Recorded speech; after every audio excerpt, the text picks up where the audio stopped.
All right. All right. Hi, everyone.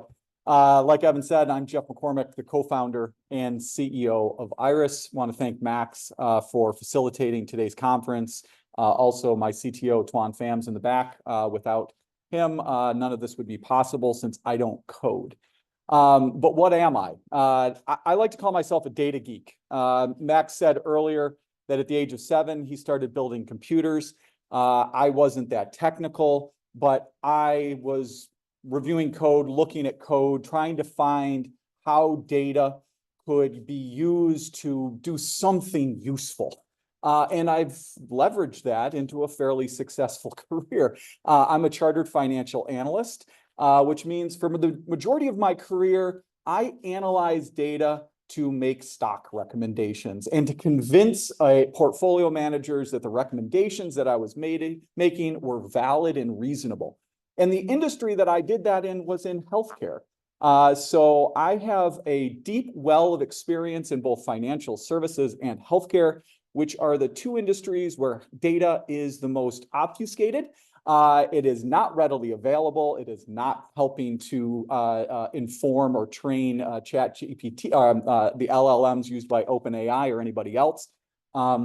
So decided 2.5 years ago to do something about, how do I progress the slides?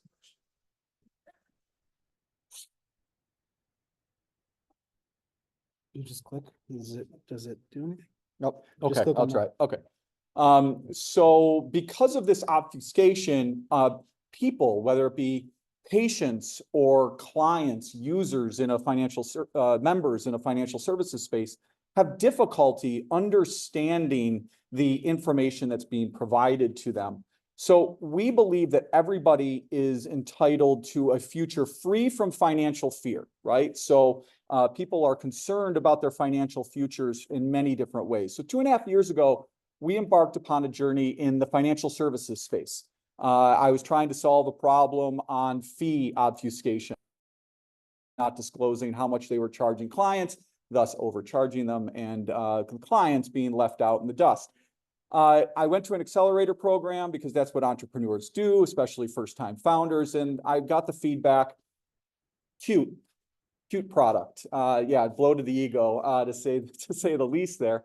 But what about your journey, Jeff, your experience makes you different? And that's where I decided to dig deep into my past personal experience. So this is me and my family 15 years ago when I had more hair and my son was 1 year old, not 15 months. It was 1 month into my son's life where I experienced left leg numbness. And that sent me on an experience of being a patient in the healthcare journey.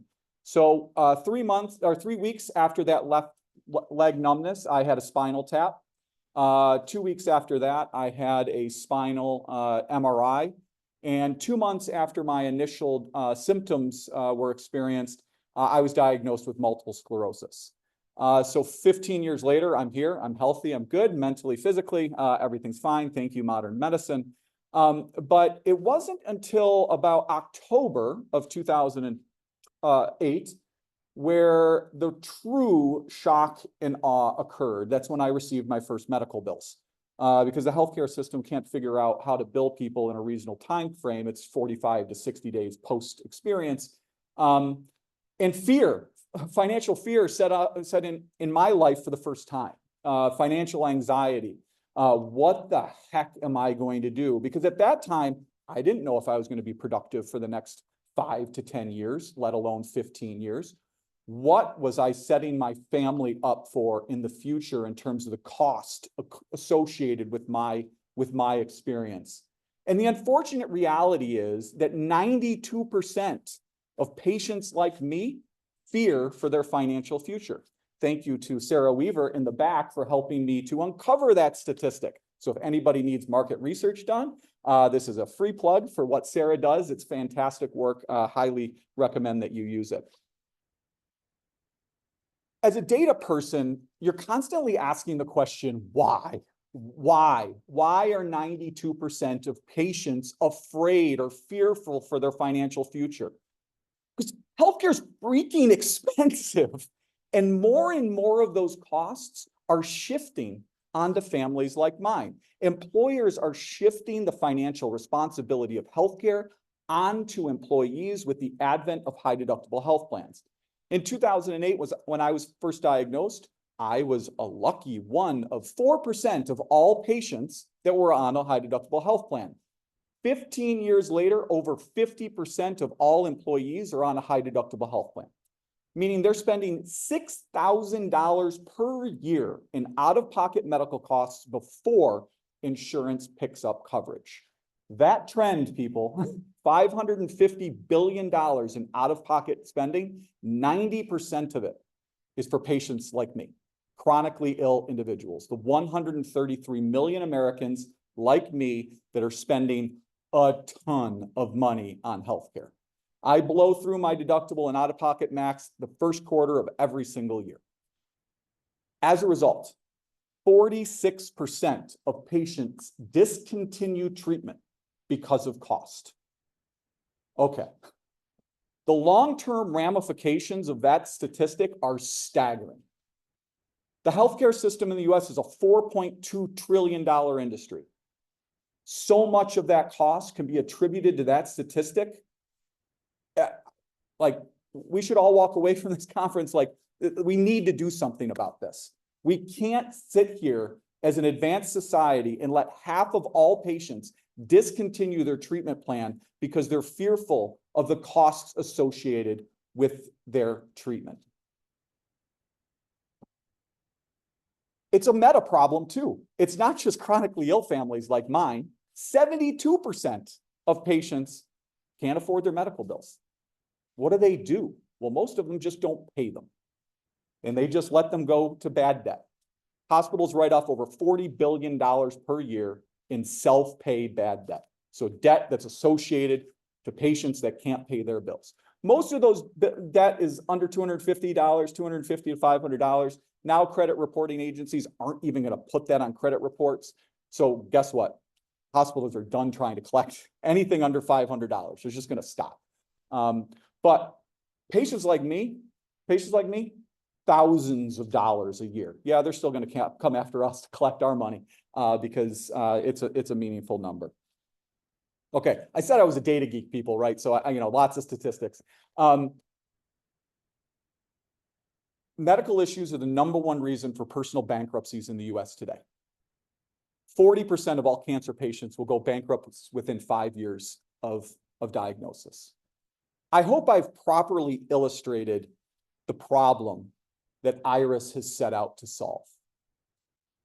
After hundreds of interviews of with patients and dozens of interviews with healthcare executives, we have formulated a solution at Iryss that is going to help patients automate how they plan, save, and pay for healthcare.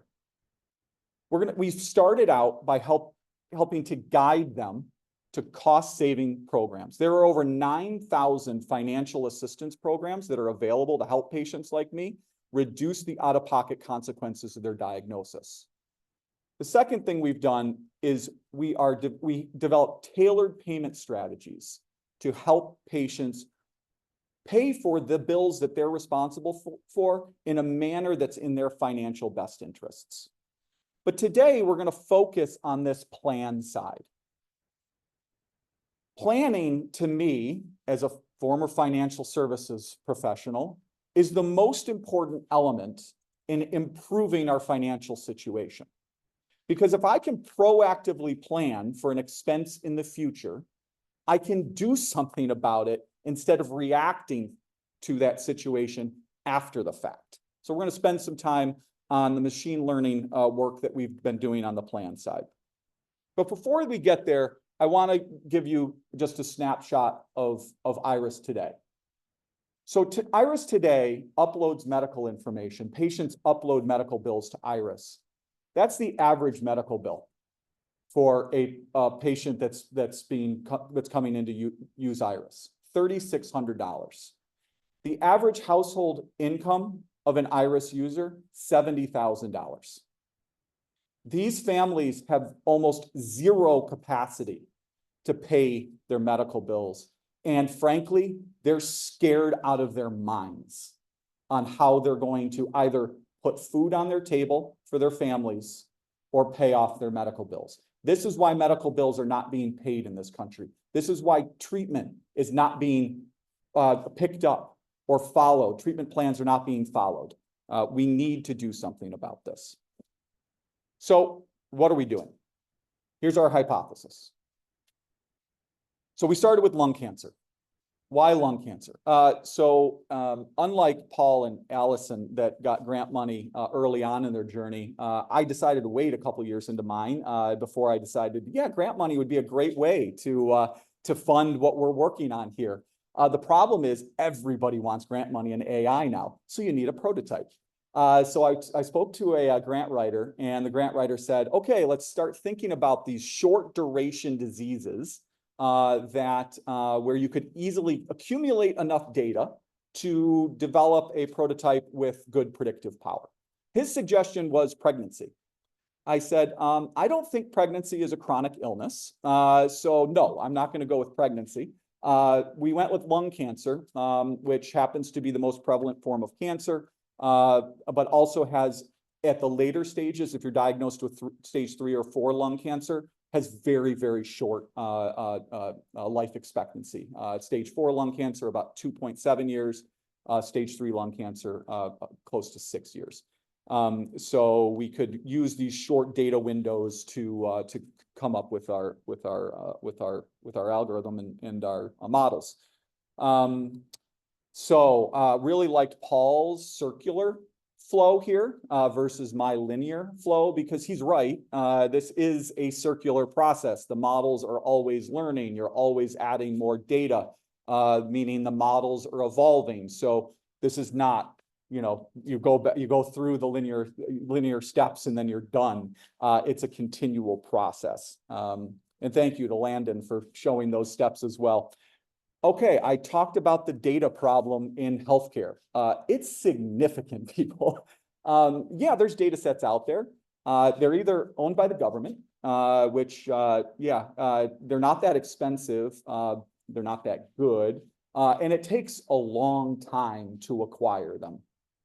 So we spun up this project. It was an 8-week project where I recruited a team of about 25 engineers and scientists to help with the project. The first step, as I showed here, was research, and these are the data resources that we identified. The problem with an 8-week project, and that was because of budget, is we couldn't wait for the data that was provided by the government. We wouldn't have acquired it in time. Payer data. Yeah, I'm a startup with a limited budget. I can't spend 6 figures to acquire payer data. United Healthcare and Optum wanted $125,000 for a small subset of their data. I don't have that budget. Hospital data, great source of data. Yeah, good luck. Their internal review boards basically veto any third-party data acquisition. We are even looking for de-identified data. So I hate to keep making excuses here, but it's really hard to acquire good healthcare data. We finally found some data through the New York State inpatient data system, but it came with some significant limitations that we'll go into later. It did come with 1.2 million records from 2009 to 2021. So it was a sufficient size to build a prototype model. Sufficient size, but not entirely clean, because the problem is that the code sets that hospitals use to charge for billing procedures changed in 2018. And because this is New York State data, the old data does not correlate to the new data. Well, that not only presents a problem, but it presents an opportunity, because you can break the model into 2 different time series and evaluate it across those 2 time series to see if you have a model that how the model responds across those 2 time series. So another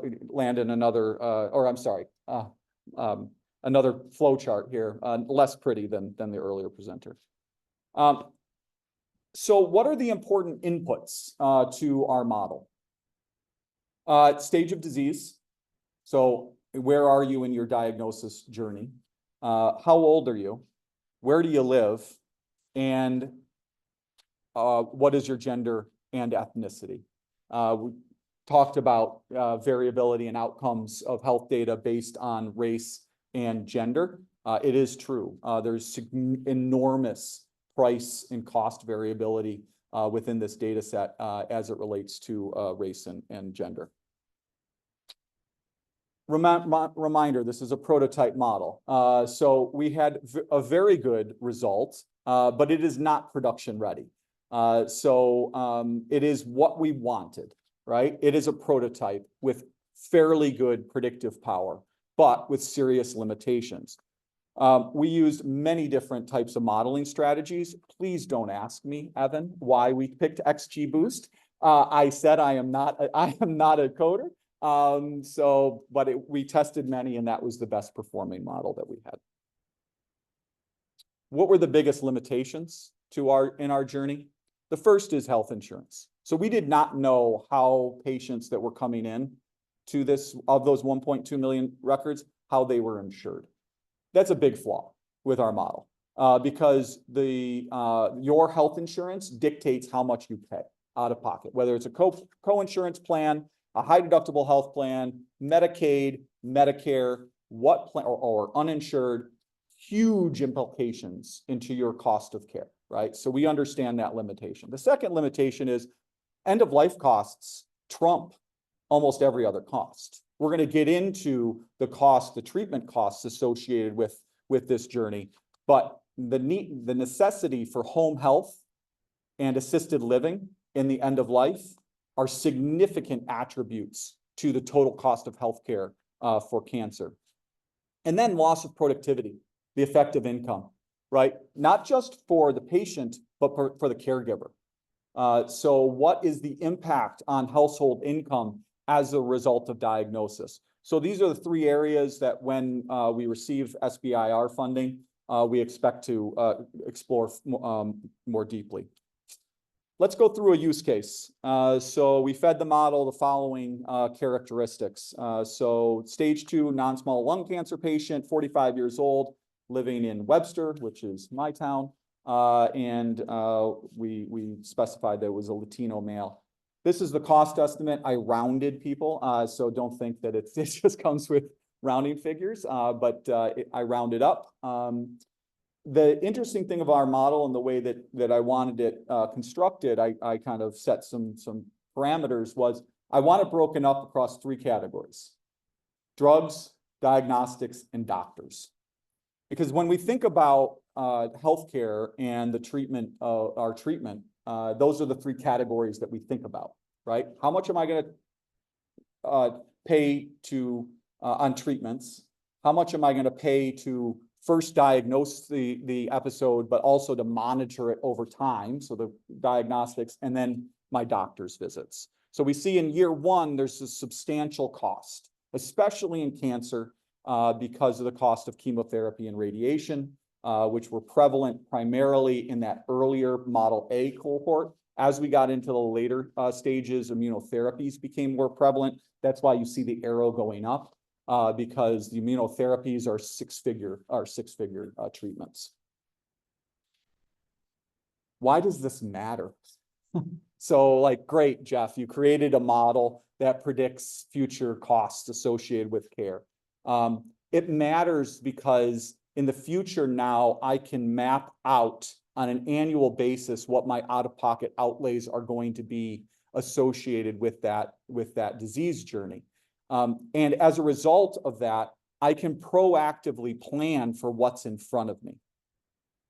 So there are saving strategies that patients can employ to mitigate their out-of-pocket consequences.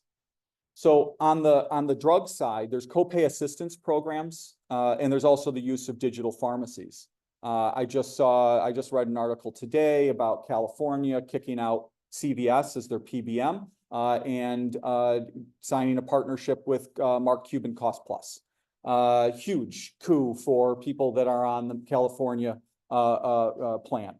That we're talking about that. You'd be astounded how few people understand the financial benefits of moving to a digital pharmacy. Yes, it does not flow through your deductible. It's out of network.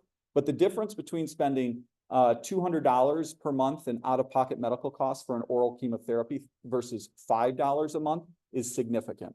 And we've helped our users migrate to digital pharmacies. So patients can save, if they're on a high deductible health plan, they could save up to $15,000 a year through the use of copay assistance programs and branded pharmacy digital pharmacies. Price transparency is another example. So in the case of cancer, CT scans are a regular ongoing monitoring tool. In Rochester alone, the price variability of CT scans is 70%. There is huge price variability associated with imaging studies. Iryss users on average, remember that $3,600 average bill? Users on average within Iryss are saving $1,100 on their medical bills.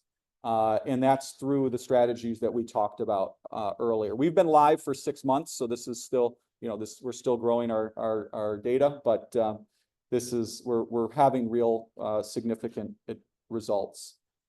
What's for the future in the future for us? Our medical advisors that believe that because and I think the other important statistic is all of our users have paid their bills. So not only are we saving them money, but they're paying their bills. They're going on to treatment plans to pay their bills. We're doing some health literacy on HSAs. So what many of our users have done is gone on to a $2,500 average residual balance. They've gone on to a 24-month 0% interest payment plan. So they're paying about $100 per month. We've advised and recommended for all of them that they fund their HSAs, that $100 a month, and use their HSA to pay for that debt balance, thus creating a tax efficiency as well. So we've got a health literacy component about this. So going back, our medical advisors that believe that because we are eliminating the financial insecurity surrounding healthcare expenses, that we can lead to better health outcomes over time. That gives me chills standing up here talking about. That's what we're in business to do, is to truly impact the financial lives of individuals with a high cost diagnosis, and by doing so, improve their health lives as well. And if we can do that, we're talking about a substantial decrease in the cost of care to that patient, but to the system at large. So stay tuned, because we're on to bigger and better things. So would love to stay connected. You can connect with me on LinkedIn. I have no idea why I put my Calendly link on here, because nobody can click it. But thank you so much for your time, and I welcome your questions. Thank you.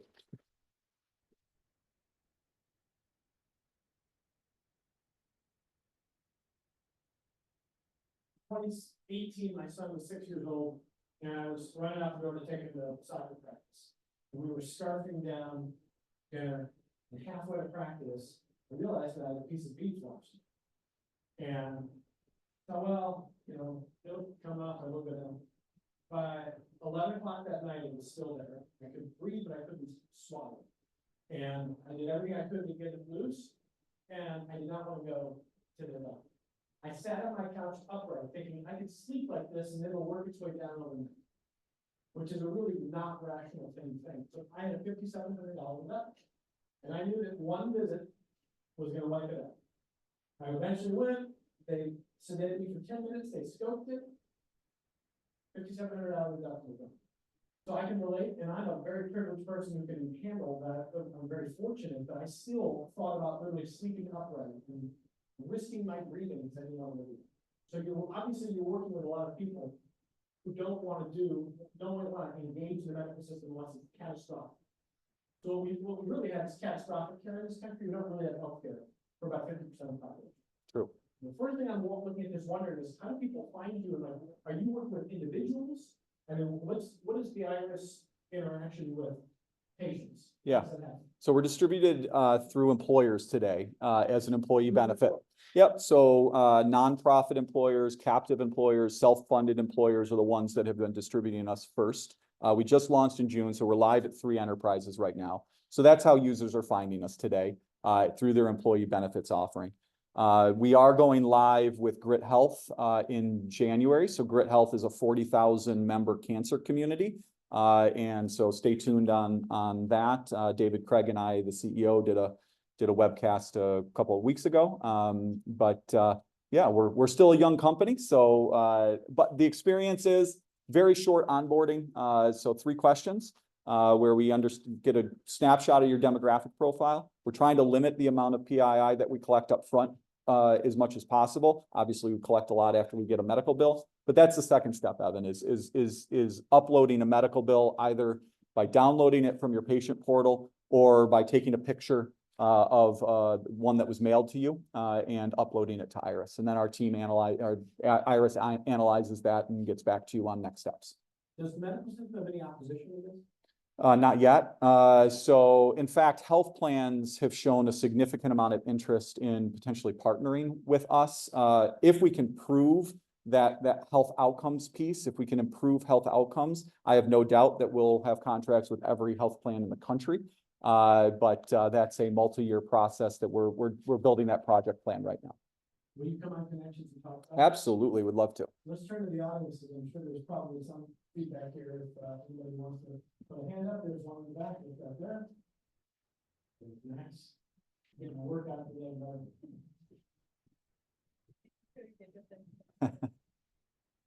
Thanks for that presentation. You're welcome. Really good work.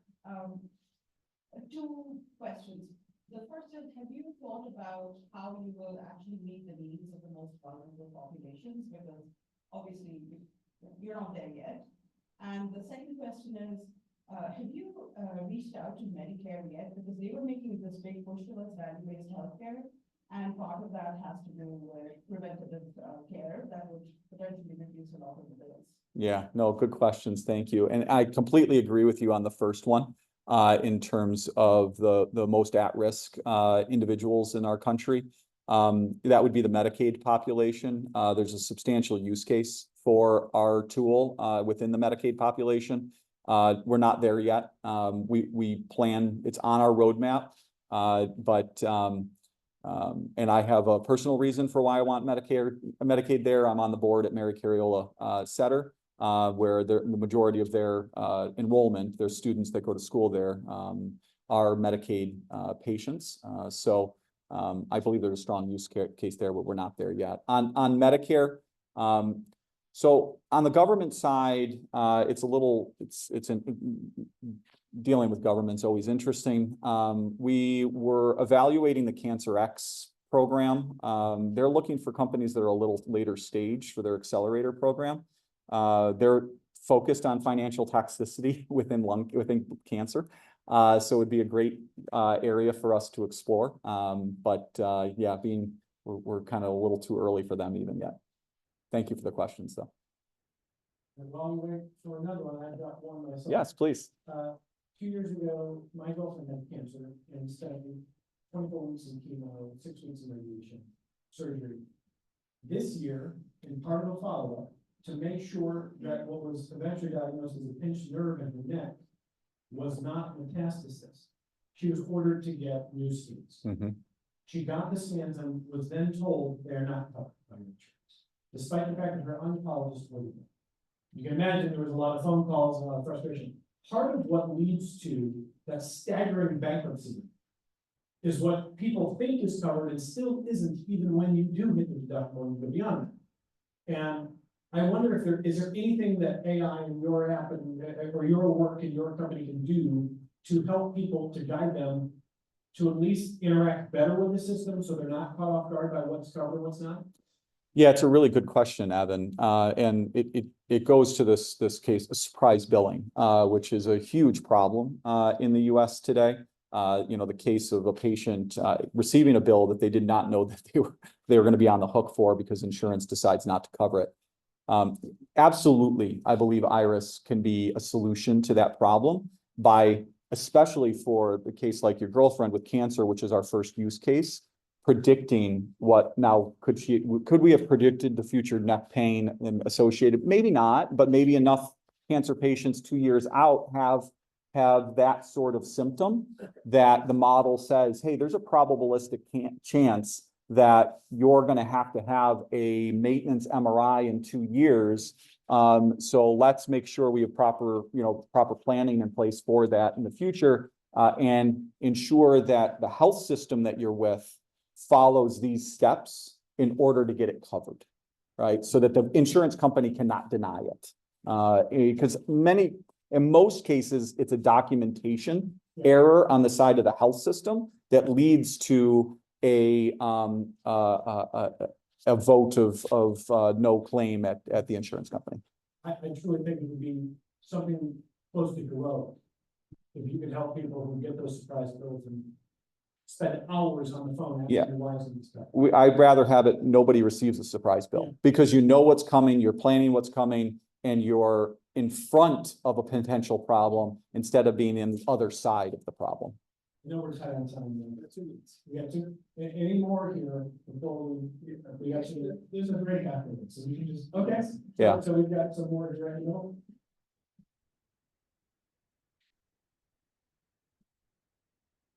As was mentioned earlier, it was a fantastic presentation. I really Thank you. enjoyed it. So it's more of curiosity. It's not really a question, but I just kind of want to bring it up. So he mentioned AI and the vast amounts of data that you're dealing with. So I wonder if you could sort of do like predictive analytics, like you could be able to scan like an insurance policy, because in a lot of cases, not everybody can understand it. And then you can compare this to past patients and say, well, based on their case, the insurance won't cover it. Maybe in this case, because of the past data, we can predict if they will cover it or not. Because, I mean, a lot of people don't trust the insurance companies to begin with. So that way you can play it safe and be able to predict it before there's a surprise. But it's just a curiosity. I'm not sure if you dealt with that. Yeah, we have, and it's an interesting question. The last thing I want Iryss to do, and one of the guide rails that we're putting in place, is I never want to circumvent physician recommendations, right? I never want to get between the relationship of the patient and their provider, their doctor. But what I'm hopeful occurs is that the patient and the provider, their doctor, use Iryss as a guide across that treatment journey, right? So that they can avoid this situation like Evan articulated and like you articulated now, where there is this disagreement between the quality of care that the physician is recommending and that the insurance company is recommending. I understand that's a Herculean undertaking, but we're interested in becoming the patient's advocate and giving them a voice in the decisions that they're being made on their behalf. And those are the tools that we're bringing to market.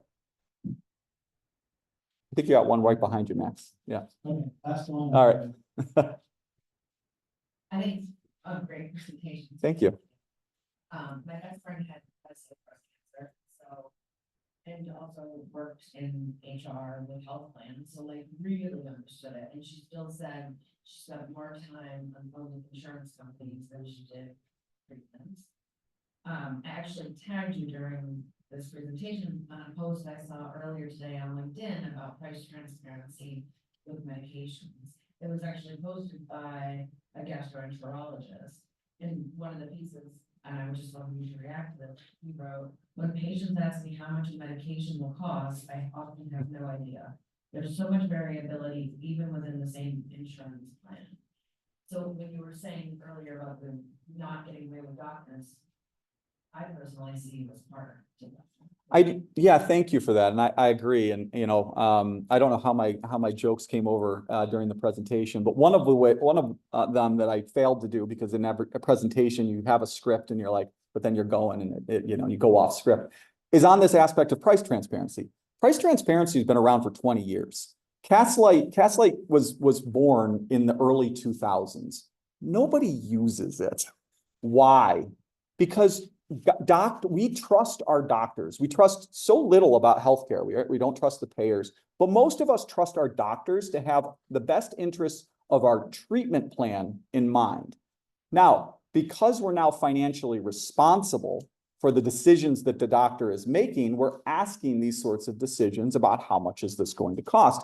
Yeah, the doctors don't have a freaking clue because the health plans are all different. Your health plan is different than a health plan, an employee at URMC or an employee at Wegmans, or it's asinine how the system is created. I can't change that. But I can say, you know what, if it's a generic medication, I know what the price is of 500 generic medications are at cost plus. And I'll guarantee you it's 60 to 70% cheaper than any retail pharmacy that you're going to get up here in upstate New York. So if you want to save 60 to 7%, up to 90%, take a look at cost plus. Then there's other digital pharmacies as well. I hate to keep plugging a billionaire's website, but you know, that's where we are today. Yeah, thank you so much. Yeah, thank you. Thank you, everyone. How long's the break, Max? 15 minutes. Jeff, don't go far. Okay. I'm not. Hey, you had a call earlier.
There's gotta be some. Yeah,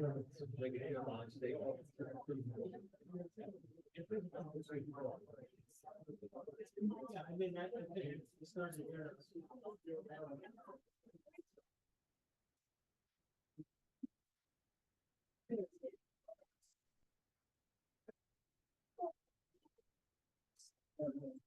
Stop the recording. You're gonna swap out a mic? For power? Cool.